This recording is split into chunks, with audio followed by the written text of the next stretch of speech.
സംഘർഷം അവസാനിപ്പിക്കണമെന്നുള്ള ഒമാന്റെ അഭ്യർത്ഥന കൂടി ഇറാൻ നിരസിച്ചതോടുകൂടി ഇനി ചർച്ചകളൊന്നും ഉണ്ടാകില്ല എന്ന് ഇറാൻ ഔദ്യോഗികമായി തന്നെ അറിയിച്ചിരിക്കുന്നു. ഇതിന് തൊട്ടു പിന്നാലെ തന്നെ ഇസ്രായേലിലേക്ക് വലിയ രീതിയിൽ ഒരു ബാലിസ്റ്റിക് മിസൈൽ ആക്രമണവും ഇറാൻ നടത്തി.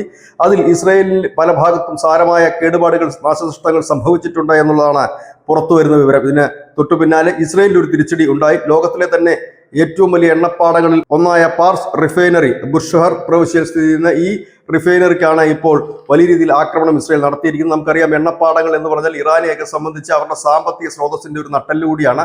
എണ്ണപ്പാടങ്ങളൊക്കെ കത്തി തുടങ്ങിക്കഴിഞ്ഞാൽ അത് അണയ്ക്കുക വളരെ പ്രയാസകരവുമാണ്. ചിലപ്പോൾ മാസങ്ങളോളോ വർഷങ്ങളോളോ നീണ്ടു നിൽക്കും. ഇതേ കാഴ്ച നാം ഇറാഖിൽ പലയിടത്തും കണ്ടതാണ്. അത്തരത്തിലൊരു നീക്കമാണ് ഇപ്പോൾ ഇസ്രായേൽ നടത്തിയിരിക്കുന്നത്. അതുകൂടാതെ ഇസ്രായേലിന് നേർക്ക് ഇനിയും മിസൈൽ പ്രയോഗിക്കുകയാണ് എങ്കിൽ ടെഹ്റാൻ നിന്ന് കത്തും എന്ന് ഇസ്രായേൽ പ്രതിരോധ മന്ത്രി പറയുകയും ചെയ്തിരിക്കുന്നു. ഇതിനിടയിൽ അമേരിക്കയുടെ യുദ്ധക്കപ്പലുകൾ നീങ്ങുന്നു. അതിനൊപ്പം തന്നെ ബ്രിട്ടനും ഫ്രാൻസും തയ്യാറെടുക്കുന്നതായിട്ടാണ് വിവരം. അതായത് ചുരുക്കി പറഞ്ഞാൽ മൂന്നാം ലോക മഹായുദ്ധത്തിലേക്കാണോ കാര്യങ്ങൾ നീങ്ങുന്നതെന്ന സംശയമാണ് ഇപ്പോൾ ജനിക്കുന്നത്.